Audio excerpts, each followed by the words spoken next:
1 Nisan itibariyle kışlık lastik uygulaması son bulmuş olup yazlık lastik uygulaması başlamıştır. Sürücülerin kendi can ve trafik güvenliği için güvenmiş oldukları bir lastikçiye uğrayıp lastik değişimlerini yapmaları gerekmektedir. Hem araç yakıt tüketimi için hem de kendi güvenlikleri için bunu geciktirmemeleri gerekmektedir.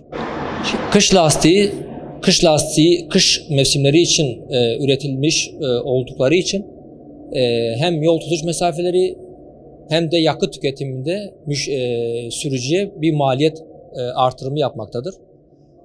Bundan kaynaklı yaz lastiğini yazın, kış lastiğini kışın takmaları gerekmektedir. Yaz lastik uygulaması başladığından dolayı müşterilerimiz yavaş yavaş kendi lastikine uğramaktadır. Ama bu lastik değişiminin geçen yıllara göre nazaran biraz düştüğünü görmekteyiz. Bunun da sebebi bu yıl artan fiyatlardan dolayı veya fiyatlardan kaynaklandığını düşünüyoruz. Ama bunu sürücülerin kendi can güvenliği ve kendi sürüş güvenlikleri için hem araç için hem kendileri için bunu geciktirmemeleri gerekmektedir.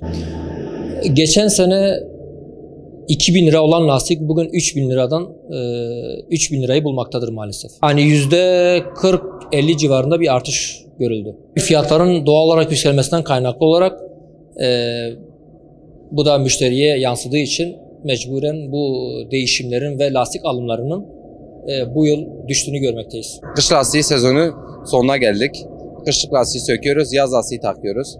Yaz lastiğin etkisi kış lastiğine göre biraz daha oluyor. Kavucuk farkı var. Kış lastiği adı üstünde kış lastiği, kış kavucuğudur. Bugün kışın karlı bir havada, yağmurlu bir havada kış lastiğin etkisi ister istemez daha çok oluyor. Yaz lastiğin ise yazın havaların ısınmasıyla ve yüksek sıcaklıklarından dolayı fren mesafesi kış lastiğine göre daha iyidir. Yaz lastiği tavsiyemizdir. Yani yaz lastiği yollarda, yol tutuşunda, frende etkiliyor, bayağı etkisini gösteriyor. Kış lastiğini yazın kullananlar mesela fren mesafesi daha çok azalıyor.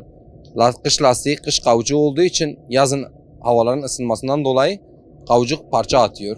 Kış kavucuğu yani sonuçta ister istemez fren mesafesini etkiliyor, takip mesafesini etkiliyor, yol tutuşunu etkiliyor, yakıtı etkiliyor.